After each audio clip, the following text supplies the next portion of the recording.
ഇത് മാസ് മോട്ടോഴ്സിൽ നിന്നാണ്. Honda unicorn വണ്ടിയുടെ ഓയിൽ ഫിൽറ്റർ ക്ലീനിങ്ങിനായിട്ട് നമ്മൾ അയച്ചിട്ടുണ്ട് കേട്ടോ. അത് എഞ്ചിൻ വർക്ക് കഴിഞ്ഞ് പോയതാണ്. ആദ്യത്തെ ഒരു മാസം അല്ലെങ്കിൽ 1000 കിലോമീറ്റർ അതിനുള്ളിൽ ഓയിൽ ഫിൽറ്റർ ക്ലീനിങ് കമ്പൽസറി ആയിട്ട് നമുക്ക് ചെയ്യേണ്ട വർക്കാണ്. അതിന് വേണ്ടി വന്നേക്കണതാണ്. അപ്പോൾ അതിൻ്റെ സ്ക്രീൻ ഫിൽറ്റർ നമ്മൾ അഴിച്ച് ചെക്ക് ചെയ്യുന്ന സമയത്ത് അത്യാവശ്യം നല്ല രീതിയിൽ തന്നെ ബ്ലോക്ക് ഉണ്ട്. അപ്പോൾ നമ്മളത് ക്ലിയർ ചെയ്ത് കയറ്റി ഇടുന്നുണ്ട് കേട്ടോ. അപ്പോൾ നമുക്ക് ഈ കവർ എഞ്ചിൻ്റെ ഈ സൈഡിലത്തെ കവർ അഴിച്ചാലാണ് നമുക്കത് ചെയ്യാൻ പറ്റുള്ളൂ. അപ്പോൾ നമ്മളത് അഴിച്ച് ക്ലീൻ ചെയ്ത് റീസെറ്റ് ആക്കുന്നുണ്ട്. അപ്പോൾ നമുക്ക് ഈ ഗ്യാസ്കറ്റ് ഓൾറെഡി പൊട്ടിപ്പോയിട്ടുണ്ട്. അപ്പോൾ നമുക്ക് മാറ്റണം, എഞ്ചിൻ ഓയിൽ കാര്യങ്ങൾ മാറ്റാനുണ്ട് കേട്ടോ. പിന്നെ അതുപോലെ തന്നെ നമുക്ക് അതിൻ്റെ ഈ എഞ്ചിൻ്റെ ലെഫ്റ്റ് സൈഡിൽ ന്യൂട്രൽ സ്വിച്ചിൻ്റെ ഈ ഭാഗത്തുനിന്ന് ഓറിങ് ലീക്കായിട്ട് ഈ സൈഡിൽ നിന്ന് ചെറിയൊരു ലീക്കേജ് ഉണ്ട്.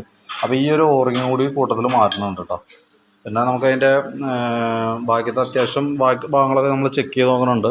1 ഇയർ വാറൻറ്റി ഉള്ള വർക്കാണ് എഞ്ചിൻ വർക്ക്. അപ്പോൾ അതിൻ്റെ ഫസ്റ്റിലത്തെ ഫിൽറ്റർ ക്ലീനിങ് എന്നുള്ള സർവീസുമായി ബന്ധപ്പെട്ട് വന്നതാണ് വർക്കാണ്. അപ്പോൾ നമ്മളൊക്കെ ക്ലിയർ ചെയ്ത് വിടുന്നുണ്ട് കേട്ടോ. ഓക്കെ, അപ്പോൾ ബാക്കിയുള്ള സർവീസുകൾ കൃത്യമായിട്ട് ചെയ്യാനായിട്ട് പ്രത്യേകം ശ്രദ്ധിക്കണം.